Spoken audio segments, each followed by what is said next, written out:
big bull whip her husband liked to carry when he drove.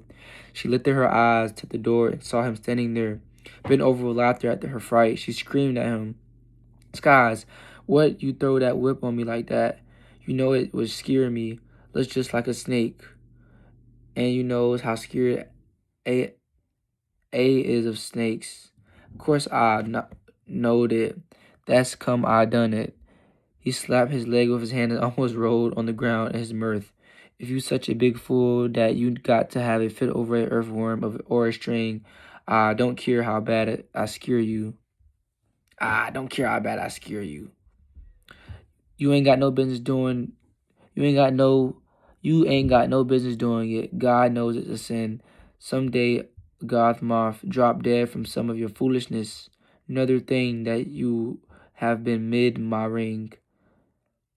I fed that pony. He ain't for you to be driving with no bullwhip.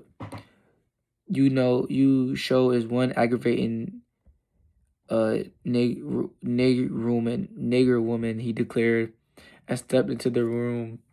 She resumed her work and did not answer him at once. "I done told your time and again to keep them white folks clothes out this house." He picked up the whip and glared at her. Della went on with her work. She went out into the yard and returned with a galvanized tub and set it on the wash bench.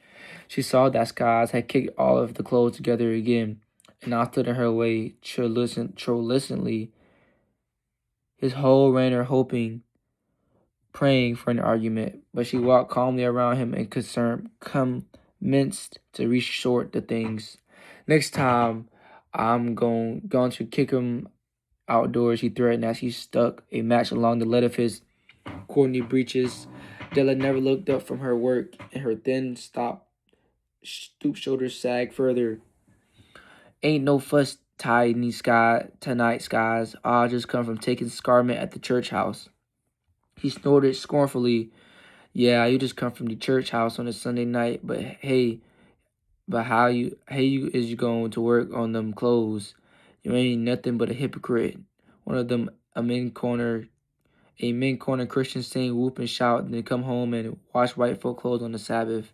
He stepped roughly upon the whistle, the whitest pile of things, kicking them helter-skelter as he crossed the room. His wife gave him a little scream of dismay and quickly gathered them together again.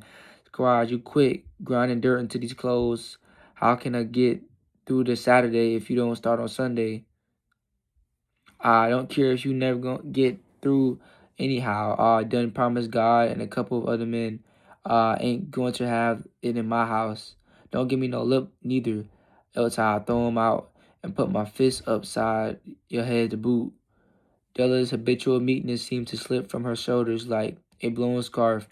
She was on her feet, her poor little body, her bare-knuckled hands barely defined the strapping hulk before her. "Look at here, Skies, you done gone too fur. I've been married to you for 15 years, and I've been taking and wishing for 15 years. Sweat. Work and sweat, cry and sweat, pray and sweat. What's that got to do with me?" he asked brutally. "What's it got to do with you, Skies? Man, tub of suds has filled your belly with vitals more times than your hands has filled it. My sweat is done paid for this house, and I reckon I can keep on sweating it." She seized the iron skillet from the stove and took a defensive pose, which act surprised him greatly. Coming from her, it cowed him. He did not strike her as he usually did. "Nah, you won't," she painted. "That old snuggle-toothed black woman you running with ain't coming here to pile up on my sweat and blood. You ain't paid for nothing on this place, and I'm going to stay right here till I'm tooted out foot foremost. Well, you better quit getting me riled up, else they'll be tooting you out sooner than expected. I'm so tired of you. I'm so tired of you. I don't know what to do. God, how I hate skinny women." A little awed by this new Della, he slid out the door and slammed the back gate after him. He did not say where he had gone, but she knew too well. She knew very well that he would not return until nearly daybreak also. Her work over, she went on to bed, but not to sleep at once. Things had come to her pretty pass. She laid awake, gazing upon the debris that cluttered their missional trail. Not an image left standing that way Along the way, anything like flowers had long gone been down in the salty stream.